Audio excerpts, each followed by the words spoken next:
네, 아침마당 여러분은 지금 고 에코패스트 컨트롤의 필립정 대표님과 함께하고 계십니다.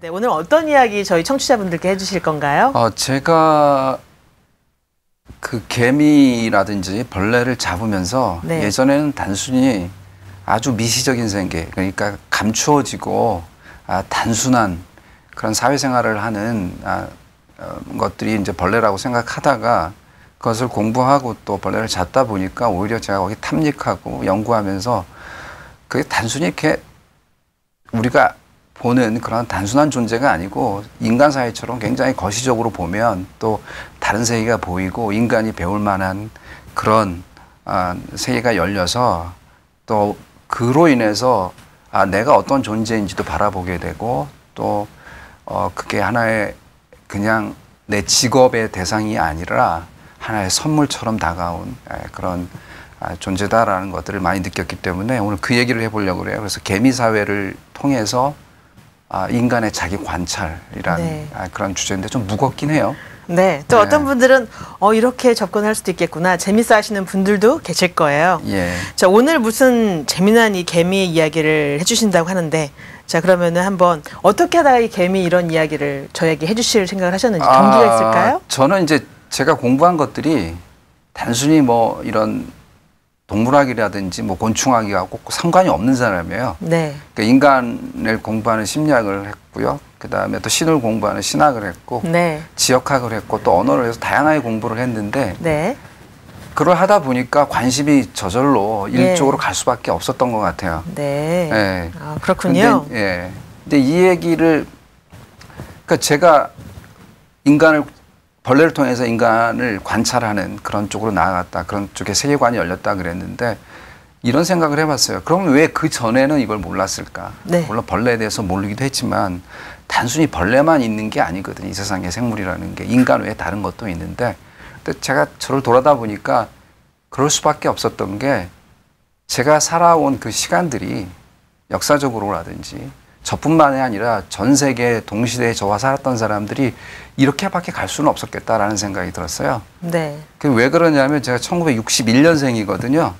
61년생을 정의할 때 베이비 부머라고 하잖아요. 그렇죠.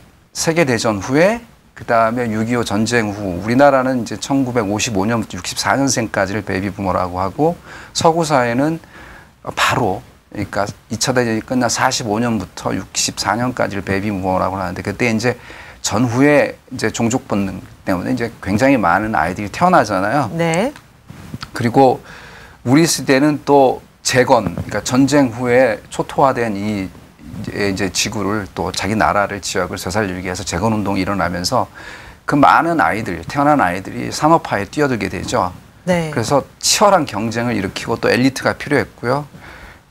또 지금에 와서는 또 정보화 시대가 됐는데 저희는 그러니까 산업화 시대와 정보화 시대에 낀 세대고요. 네. 그리고 386 세대라고 부르게 386은 또 슬픈 한국의 특별한 역사가 있죠. 그렇죠. 30대인데 80년대 학번이고 60년대 생이고요. 그런데 네. 그거는 사실 어떻게 보면 민주화 운동과 맥을 같이 하잖아요. 저희도 네.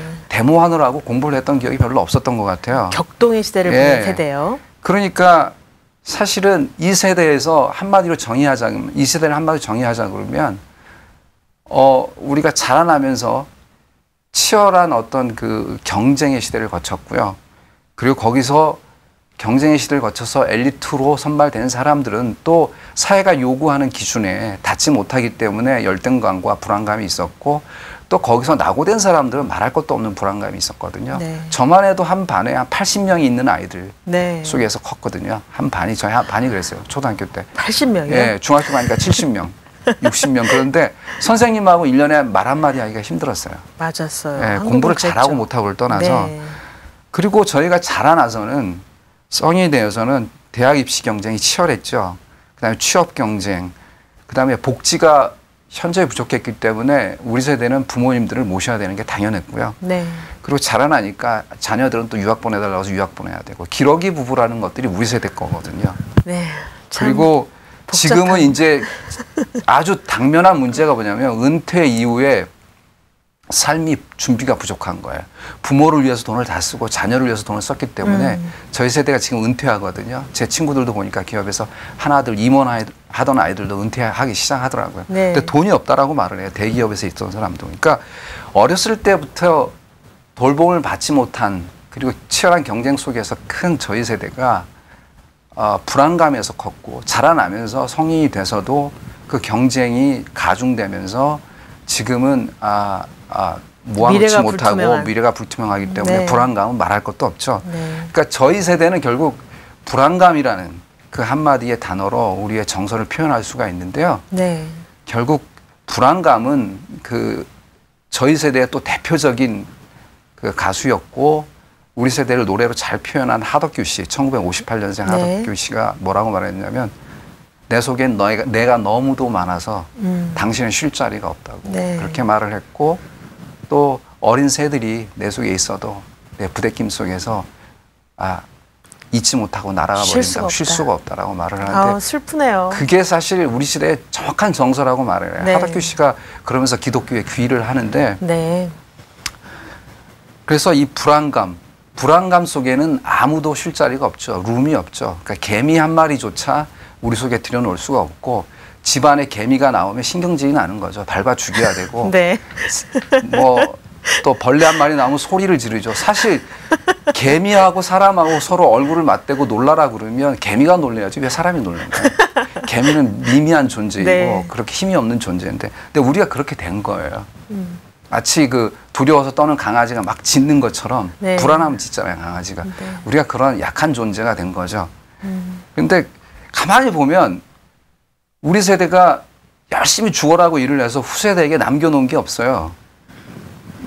예를 들면 국제시장인가 무슨 영화 하나 뭐 네. 나왔었잖아요, 최근에. 네. 그 영화를 보고 20, 30대, 40대까지 사실 굉장히 비난했거든요. 네. 당신들이 해놓은 게 뭐가 있는데 지금에서 그런 영화 만들면서 스스로를 그렇게 뭘 잘했다고 얘기하느냐 이런 식으로 얘기를 하는데 씁쓸했어요. 왜냐하면 그 친구들이 일자리가 없는 거예요. 실컷 데모하고 실컷 민주화 만들어보고 좋은 세상 만들어보겠다고 했는데 해놓은 게 아무것도 없는 거죠. 네. 그러니까 일리는 있어요. 일리는 있는데 그 슬픈 현실이 사실은 그래요. 돈의 노예라는 그 한마디로 정의를 할 수 있다고 보는데 우리가 집을 사요. 집을 사는데 그러면 내가 편안히 살고 자녀가 편안히 살고 스위트홈이 돼야 되는데 사실 그렇지 않은 게 집을 살 때 어떤 기준으로 사냐. 이 집을 사면 나중에 얼만큼 오르고 되팔면 얼마가 남고 가치의 증식, 통화 증식의 수단으로 생각을 하죠. 네. 그뿐만이 아니죠. 모든 게 다 그렇게 생각되죠. 네. 모든 직장도, 가치가 직장도 미래도. 그렇고 미래도 그렇고 그래서 돈이 수단이 아니라 사실은 돈이 목적이죠. 어떻게 보면 기승전 돈이죠. 모든 얘기가 교회 가서 제가 한번 예전에 미국 목사님들하고 얘기한 적이 있어요.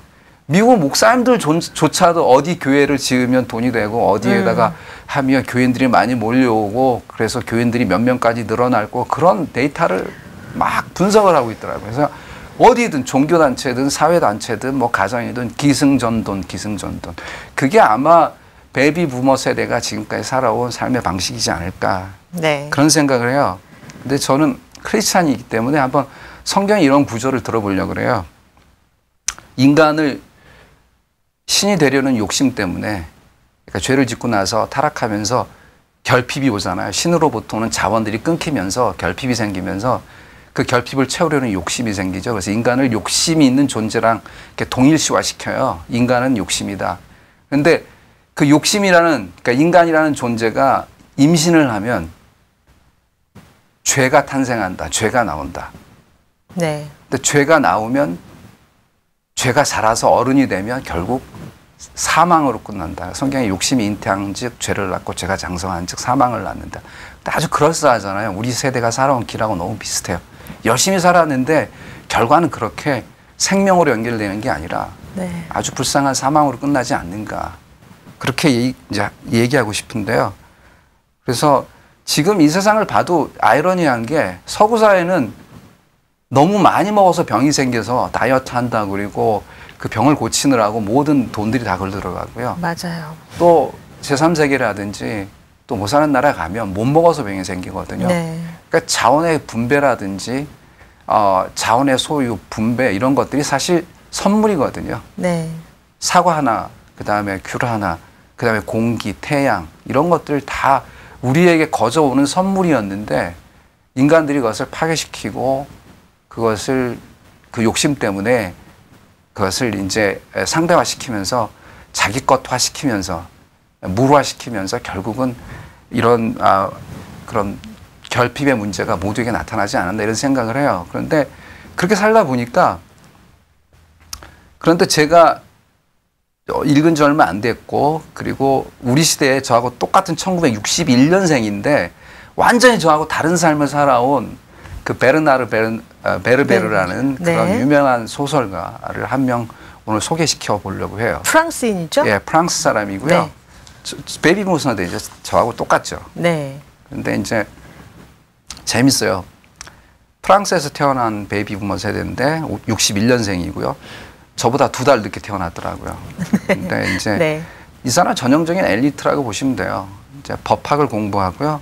저널리즘을 공부해서 한때 신문 기자로 활동을 했는데 이제 어려서부터 만화 그리는 걸 좋아했어요. 상상력이 풍부했던가 봐요. 예. 네. 그리고 그 당시에 유럽을 풍미했던 이제 아시는 것처럼 기독교 문화였던 그런 나라들이 1차 대전, 2차 대전 이후에 그 근본적인 질문을 던지죠. 네. 신이 있었다면. 네. 그러면서 많이 그 어떤 신을 연구하던 그쪽 방향을 눈을 돌려서 특히나 반신론적인 그런 과학에 몸을 담고 또 그쪽에 연구하는데 이제 그때 이제 유물론이라든지 아시는 것처럼 네. 헉슬리의 진화론 같은 경우는 아주 굉장히 많이 연구가 되고 있었는데 이제 그때 어려서부터 헉슬리의 그 책들을 아주 탐닉을 합니다. 네. 그런데 또 특이한 것은 어머니가 또 유태계예요. 아, 그렇군요. 그러니까 그러면서 그쪽을 시작을 해서 힌두교, 불교 또 기독교뿐만 아니라 심지어 동양의 그런 작은 소소한 종교까지 티벳의 뭐 라마교까지 다 연구를 하기 시작을 해요. 네. 그러면서 다양한 그런 종교적 세계관을 이제 이렇게 물 마시듯이 이제 빨아들이는데요. 네. 그러다가 또 개미를 연구하기 시작을 해서 거의 뭐 개미 전문가 수준에 올라갑니다. 13세 때. 네. 그래서 13세 때 개미의 상상력을 넣어서 그래서 인간화시켜서 13세부터 개미를 쓰기 시작해서 18세 때 쓴 개미라는 소설이 이제 공전의 히트를 기록하는데 특히 한국 분들이 이분 굉장히 좋아해요. 네, 한국 분들이 너무 많이 읽고요. 심지어 미국에서도 저 약치로 다니면 미국에 있는 한국 분들조차도 개미라는 책을 몇 권씩 꼽아놓고 있더라고요. 왜 그럴까요? 그게 참 특이했어요. 그래서 저는 왜 그럴까라는데 굉장히 제가 거기에 관심을 갖고 네. 그걸 데이터를 분석해 놓은 데가 없으니까 인터넷을 막 뒤졌어요. 네. 그때 재미있는 2가지의 설이 나와요. 네. 베르나르 베르베르는 한국을 제2의 고향이라고 얘기를 해요. 네. 그리고 한국 사람을 심지어는 자기 나라보다 더 좋아해요. 네. 그 이유가 그 사람이 하는 얘기가 그래요. 이 세계에서 자원 없이 성공한 나라는 딱 2나라밖에 없다. 네. 그 나라가 첫째는 이스라엘이고 자기 어머니의 나라 이스라엘이고 그렇죠. 2번째는 한국이다. 이스라엘과 한국은 참 많이 닮아 있잖아요. 예, 그리고 네. 하는 얘기가 나는 제2의 한국 사람이다. 이렇게 얘기를 해요. 네. 자기 나라에서 강연을 하면 몇백 명도 안 와요. 예. 근데 한국에서 강연을 하면 4,000명, 5,000명씩 몰려와요. 네. 그래서 저는 이게 궁금했어요. 사실 한국은 사실 한국은 인문학에 대해서는 지금 쇠락해가고 있는 현상이거든요. 아시는 것처럼 일자리가 부족하기 때문에 네. 일자리를 창출하기 위한 과들, 그러니까 이과계통이나 그렇죠. 의대라든지 이쪽은 많이 과들이 증설이 되는데 인문학은 반대로 돈만 소비하고 학교 도움이 되지 않고 취업에 도움이 되지 않는다. 그래서 그걸 공부하는 사람들이 제2 전공을 하고 그쪽 과들은 계속 폐광이 돼요. 맞아요. 폐광이 되고 있어요. 그렇습니다. 왜냐면 신청을 안 하니까 네. 수강 신청을 안 하니까 교수가 필요 없고 그럼 과가 필요 없게 되는 거죠. 네. 아까까지 그 베르나르 베르베르의 이야기를 나누었는데요, 대표님. 예. 그가 쓴 이 개미라는 소설, 왜 하필이면 개미였을까요? 개미는 그 친구니까 저하고 뭐 나이가 같으니까 한번 친구라고 불러볼게요. 베르베르가 자기 글에 어떤 원인이 되는 그런 동력이 무엇이냐고 물었을 때 불안이라고 얘기했어요. 제가 말했지만 저희 세대는 대표적인 그 감정이 불안이거든요. 정서가. 그 불안에서 무언가 강박관념이 있었을지도 모르죠. 그걸 탈피하려는 불안감을. 네. 그때에 개미를 관찰하는 것에서 시작을 했고 그가 제일 잘 알 수 있는 것들이 거기에 감정을 이입하고 인격화시켜서 인간을 대신해서 뭔가 역할을 할 수 있는 글을 쓰는 것이 개미였을 거라고 생각을 해요. 네. 근데 그는 단순히 여기서 끝나지 않아요. 그래서 힌두교, 불교 뭐 여러 종교를 관찰을 하고 했기 때문에 어떤 뉴에이지적인 그런 사상들이 좀 있는 것 같고요. 네. 과학에도 뛰어났기 때문에 그것을 또 첨단 무기화 시켜서 뭐 그것을 상상력을 입혀서 아주 그냥 찬란하게 소설화하는 데는 아주 일가견이 있었고요. 그래서 만화도 잘 그리기 때문에 그것을 또 동적으로 표현해내는데 그래서 모든 우리가 할 수 있는 당대의 어떤 트렌드는 그 사람이 다 갖고 있었어요. 그 소질들이 다 있었던 거죠. 그래서 개미의 소설을 한번 제가 이렇게 간단히 요약하자면요. 아주 재밌어요. 한 곤충학자 에드몽 슐즈라는 사람이 실종이 되고요. 네. 그 사람을 찾으러 간 사람도 실종이 돼요. 근데 그 중에는 유산 상속자도 있고 뭐 유산 문제가 얽혀 있었던 것 같아요. 저도 하도 빠르게 읽은 소설이라서 잘 기억은 안 나는데요. 근데 그 사람들이 실종된 그 지하실 그 빌딩 옆에 개미 사회가 있는데 불개미 사회인데 굉장히 번창을 해요. 네. 근데 이게 어떤 그 당대 그 프랑스의 그 소시르의 그 구조주의가 이제 사회의 모든 문화 조리를 휩쓸고 있었는데 소설도 그랬을 거라고 생각해요. 어떤 병렬 구조 방식으로 이렇게 진행이 되는데요. 그러니까 인간은 소멸되어 가고 개미는 번성해 가고 바로 그 옆에서. 그런데 그러니까 인간은 개미처럼 아주 그 미시적으로 보고요. 단순한 존재로. 개미는 아주 거시적으로 아주 그 크게 인간 사회처럼 복잡하게 설명을 해내기 시작을 해요. 그 여왕 개미 하나가 독립을 해서 번성을 해나가는데요. 클루푼이라는 그 여왕인데 인간의 손가락을 아주 중요합니다. 증오를 해요. 네. 왜냐하면 인간인지는 모르는데 손가락이 하나 와서 자꾸만 이렇게 자기 개미집을 부수니까 어려서부터 그 증오감이 있는데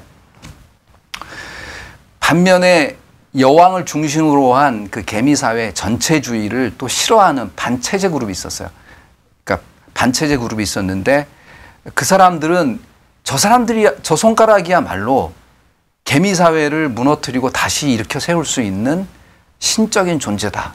그래서 우리는 여왕을 거부하고 저 사람과 저 손가락과 교통을 해서 무엇인가 새로운 사회를 열어가겠다. 우리는 그 사람이 필요하다. 이게 반체제 그룹이 있어요. 아주 재밌지 않아요? 네. 그런데 그 여왕이 이제 신뢰하는 한 그런 병정개미가 있어요. 이름은 없고 숫자예요. 태어난 순서대로 다 1036835가 있는데 그래서 그를 사령관으로 삼아서 그 손가락을 이렇게 정벌하러 가는 정벌대의 사령관으로 임명을 하고요. 네. 또 반면에 그 손가락 숭배자들은 이 1036835가 똑똑하고 지혜롭고 현명하기 때문에 자기들의 어떤 그 대표의 한 사람이라고 생각을 해요. 그래서 그 사람을 인정해서 그 신과 그 손가락과 교통하려는 그러한 메신저, 어떤 그 선지자적인 역할을 부여해서 또 대표로 파송합니다. 그러니까 106385는 간첩이자 사령관으로 떠나는 거죠. 이중 스파이군요. 이중 스파이군요. 네. 그래서 근데 이 개미들이 이제 그 중간중간 전쟁을 하는 거에 보면 이 베르나르 베르베르의 상상력이 얼마나 뛰어난지 알 수 있어요. 막 풍뎅이를 잡아서요. 풍뎅이를 타고 하늘을 날아다니면서 엉덩이에서 산이 나오고 네. 실제 개미들은 엉덩이에서 산으로 퇴치를 하거든요. 네. 근거리에서는 이렇게 턱으로 이렇게 물고 하는데 풍뎅이와 연합전선을 펴서 비행기처럼 타고 날아다니면서 이제 전쟁을 하고 뭘 쏘고 하는데 이거는 정말 이 사람이 아니면 우리 세대에서 이런 상상력을 갖는다는 건 거의 불가능하다고 저는 봤어요. 네, 베이비 부모 시대. 이 속에 불안감이 꽉 쌓인 사람이 이렇게 자유로운 상상력을 발휘할 수 있을까라는 생각을 해봤는데요. 그런데 나중에는 이 개미들이 진화해서 엄청난 독성을 확보해요. 핵무기 같은 독성을 확보해서 인간을 죽일 수 있는 정도예요. 네네. 그런데 거기에서 전쟁이 이제 인간과의 전쟁이 이제 시작될 수 있고 그런 관계 속에 있었는데 거기서 그 둘과의 화해가 어떤 것으로 이루어지냐면 그 실종된 그 박사가 그 지하실에 갇혔는데 지하실 탈출할 수가 없어요. 근데 거기서 개미들과 교제하면서 개미들의 그 페로몬을 읽어낼 수 있는 그러한 어떤 장치들을 개발을 하고요. 그들에게 그걸 읽어서 우리가 음식이 부족하니까 음식을 달라고 그래서 개미들은 음식을 날라줘요. 그 반체제 쪽하고 이제 접종을 해서. 네. 근데 그들을 연구해 보니까 인간 사이에 갖지 못한 그 협조와 네. 그 다음에 그들의 노력과 그들의 사회생활 것들이 이제 막 드러나기 시작을 하는 거예요. 예. 그래서 소멸되어 가던 그 사라져가는 존재들이 거기서 반성을 하고 명상과 또 그들의 개미들의 방법을 습득해서 또 인간도 인간대로 또 진화를 하기 시작하면서 새로운 사회를 분열을 극복하고 서로 도와 살아나가는 방법을 익히면서 이제 터득하면서 그 위기를 벗어나죠. 네. 인간과 인간의 화해 또 개미와 인간의 화해들이 이루어지는 거죠. 네. 실제 베르나르 베르베르의 소설은 오랜 기간의 그 공부를 통해서 한 거기 때문에 사실에 기초를 두지만 그 상상력이 너무 무궁무진하기 때문에 그러네요. 과장이 좀 심해요. 네. 그러나 제가 말하고 싶은 건 실제 개미 사회예요. 네. 제가 한번 이 얘기를 이 시간에 했었어요. 네. 그런데 이 개미만큼 또 사람들과 가까이서 접하는 예. 그런 뭐 근데 벌레도 많지 실제 않을 거예요. 개미에게는 그 소설보다 배울 게 훨씬 더 많아요. 네. 그래서 한번 그 얘기를 해보려고 하는데 이제는 이 실제 베르베르 개미요. 얘기가 아니고 우리 실제 개미의 사회죠. 예, 대표님의 이야기네요. 예. 네. 그러니까 형식상으로는요, 여왕을 중심으로 해서 공동체, 그러니까 여왕을 중심으로 해서 이제 공동체를 이루어가는 이제 그런 자발주의적 전체주의예요. 그러니까는 여왕을 개미들이 옹립을 해요. 그래서 특별한 걸 먹여 키워서 이제 여왕으로 선택을 해요. 근데 그 중에 일개미들이 다 뭐냐면 다 여자예요. 암놈이에요. 아, 그래요? 예, 피메일인데. 실제로요? 예, 실제요. 근데 자기들은 알을 낳지 않아요. 그리고 다른 일개미들도 알을 못 낳게 감시를 해요. 오. 그러니까 자발적인 전체주의죠. 여왕 중심으로 한. 실제 여왕의 페로몬이 그를 통제하지 않으면 몰래 알을 낳기도 해요. 그럼 가서 네. 물어 죽이고 그래요, 일개미들이 서로. 아, 그렇군요. 예. 그리고 철저하게 자기들이 하는 일이 다 나눠져 예, 있겠죠? 그리고 이제 분업화되어 있기 때문에요. 네. 서로 일하는 개미가 있고요. 그 다음에 싸우는 개미 따로 있고, 또 일하는 개미 중에도 여기는 또 아이들만 돌보고 여기는 또 가서 물어오기도 하고 전쟁도 하고, 그래서 또 어떤 거는 첫 구병만 해야 가서 네. 이렇게 제일 앞에 나가서 어디에 먹을 거 있는지 그거 발견하는 아이들이 있어요. 오, 네. 굉장히 예, 분업화되어 그래서 있군요. 자본주의 또 그리고 자본주의예요. 네. 실제로 인간처럼 인간보다 더 발달해 있다고 보기는 어려운데요. 소수의 그 먹을 것을 가지고 순농과 교미해서 알을 낳고 그 알을 최대한 빨리 또 숙성시켜서 또 일개미와 만들고 그래서 적은 자본으로 크게 만드는 효과가 있고요. 그 심지어는 다른 종과도 같은 종끼리 연합을 해서 여왕끼리 연합을 해서 또 그 세력을 키워요. 그래서 서로 간에 협력할 줄 아는 자본주의 체제라고 보시면 돼요. 네. 그리고 어떻게 보면 민주주의인 게 개미가 자기를 위해서 일을 하지 실제로 보면 그 전체주의 여왕만을 받들지는 않아요. 네. 그것이 이율배반적이라고 볼 수도 있는데 자발적인 전체주의라고 보시면 되고요. 네. 그러니까 성경에 보시면 이런 말이 있어요. 잠언 6장에 미련한 게으른 자야 개미에게 가서 배워라. 네. 왜냐하면 개미는 지도자도 없고 통치자도 없는데 알아서 먹을 것을 모았다가 또 그렇지 않은 계절에 그것을 견딘다. 이렇게 얘기를 하거든요. 네. 그 누가 시키는 건 없어요. 통치자가 아니에요. 여왕이 사실은. 네. 스스로 하는 것이죠. 네. 재밌네요. 이 예, 개미 사회가 예. 참. 네. 그리고 공정한 분배가 이루어지고요. 그리고 누구의 여왕이 난 아래니까 난 책임이 없어. 그러면서 돌보진 않고요. 모두 그 공동 타가를 시키고 공동 또 보모가 와서 먹이고요. 네. 또 그루밍도 해주고. 그러니까 다 공동체예요. 그래서 사실은 공정한 분배, 공정한 또 이렇게 소유가 이루어지는 어떻게 보면 인간이 200년 전에 아시는 대로 프랑스 대혁명 이후에 민주화되고 민주주의가 생기고 그 이후에 자본주의가 또 체계화되면서 자본주의 체제의 모순을 극복해 보려고 막스의 어떤 이상적인 사회주의가 태동을 했잖아요. 네. 근데 사실은 그것도 안 되는 게 인간의 욕심 때문에 다 어그러지거든요. 그렇죠. 어그러졌는데 개미는 그게 가능하죠.